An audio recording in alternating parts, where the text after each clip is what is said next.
In this video, we will talk about the gonads and genital ducts differentiation.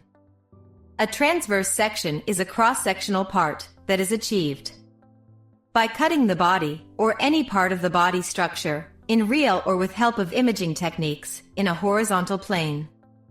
This is transverse section through embryo at 5 to 6 weeks. So, in early development, at the beginning of week 5, up to 2,000 primordial germ cells migrate and infiltrate the primitive sex cords within the genital ridges, which are developments of the coalomic epithelium. Coalomic epithelium constitutes the outermost layer of the male and female gonads, so forming the germinal epithelium of the female or of the male. Do you know what is primordial germ cell? Well, it is the primary undifferentiated stem cell type that will differentiate towards gametes, which are sperms or oocytes. Primitive sex cords are structures that develop from the genital ridges that further differentiate based on an embryo's sex. That will be shown later in this video. Now, the paired, indifferent gonad is identical in males and females. They are also called as bipotential gonad.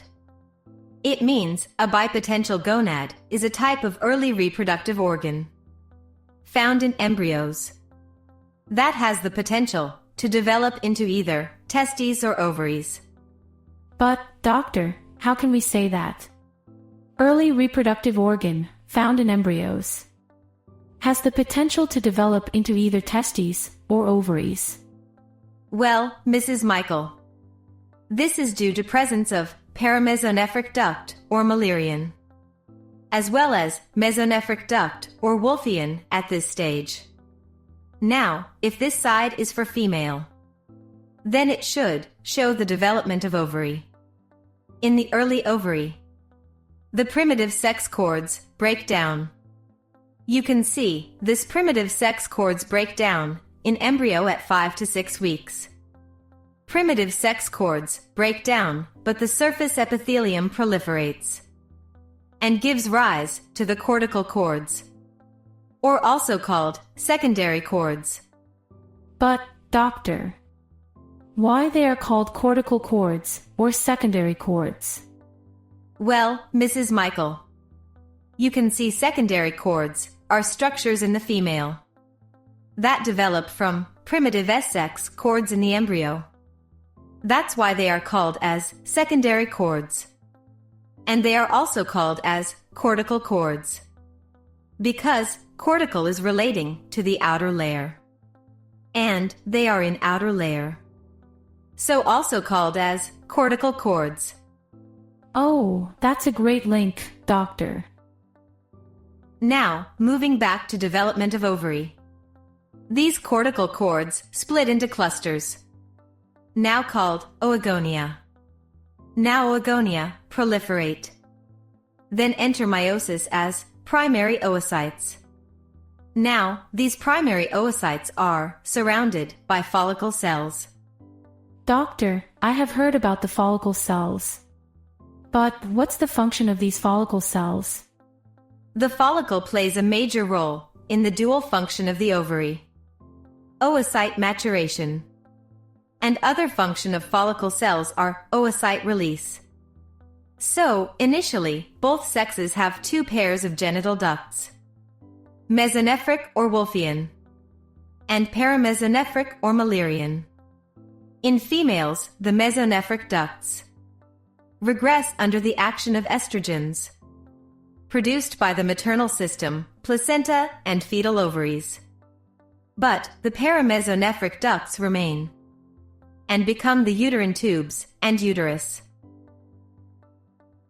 Doctor, I have understood that.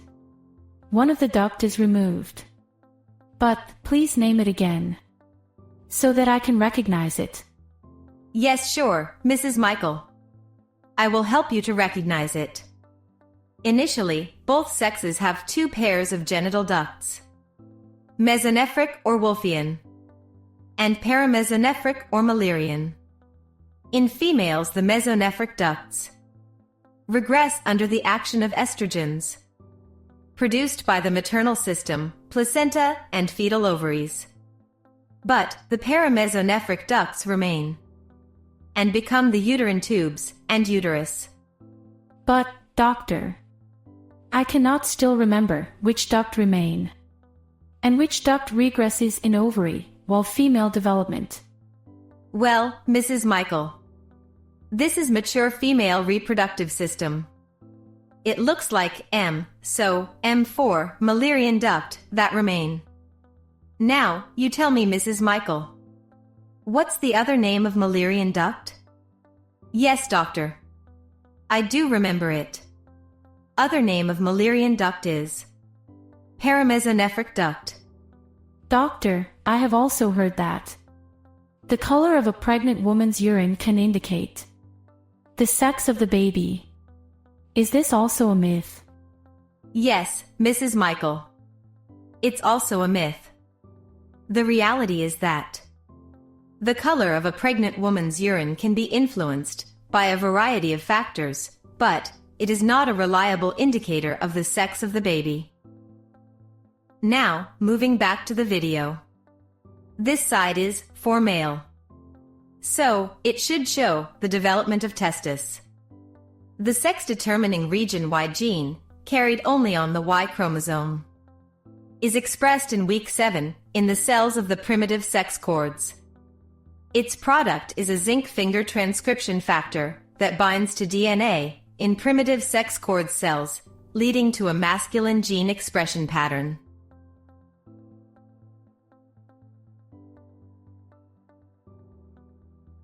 Doctor, does the position of the baby in the uterus can indicate the sex of the baby? No, Mrs. Michael. It's also a myth. The reality is that the position of the baby in the uterus is not related to the baby's sex.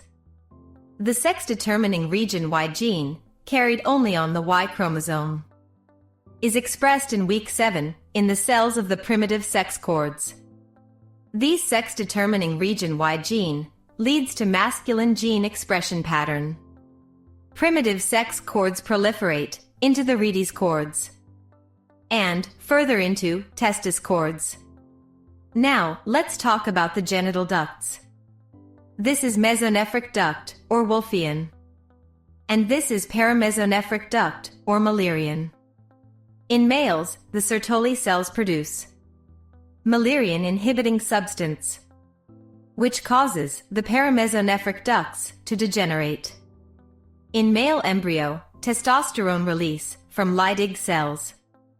This testosterone converts the mesonephric ducts into the vas deferens, seminal vesicle, and epididymis. Doctor, I heard that testes descend from the peritoneal cavity. Is it true? Oh yes, Mrs. Michael. That's not a myth. Testes descend from the peritoneal cavity because there is structure called as gubernaculum. Gubernaculum contracts under action of testosterone from Leydig cells. Usually in the 7th month, the testes descend from the peritoneal cavity. This is mediated finally by the gubernaculum contracting under the influence of testosterone.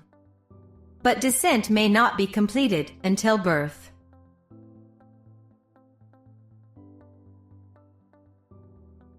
Doctor, I need to ask few questions.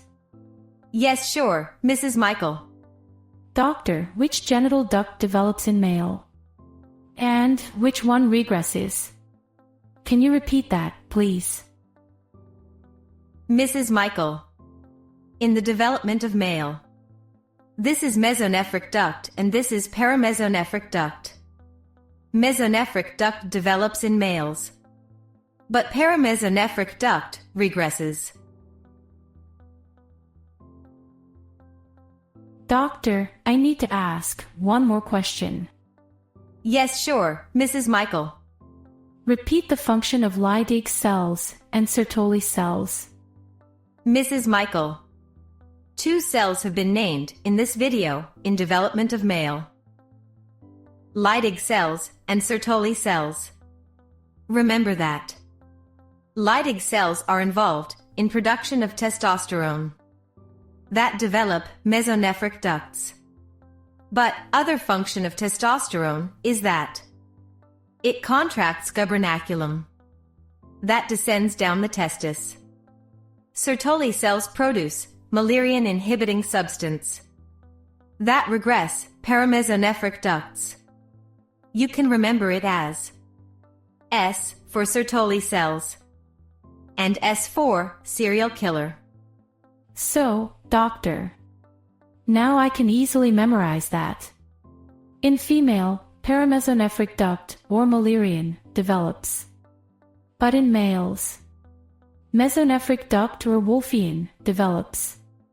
Doctor, now I am sure one more thing I have heard, and it must be the myth. If a woman has a history of giving birth to boys, she is more likely to have another boy. Yes, Mrs. Michael. It's a myth. Reality is that the sex of a baby is differentiation by a complex interplay of genetic and environmental factors. And there is no guarantee that a woman who has previously given birth to boys will continue to have boys in the future. Doctor, I need to know more about sexual differentiation. Well, Mrs. Michael, next video is about sexual differentiation of external genitalia. You will get to know more about external genitalia differentiation. Explore our extensive library of over 1,800 video lectures to learn about a wide range of topics. Only on sqadia.com.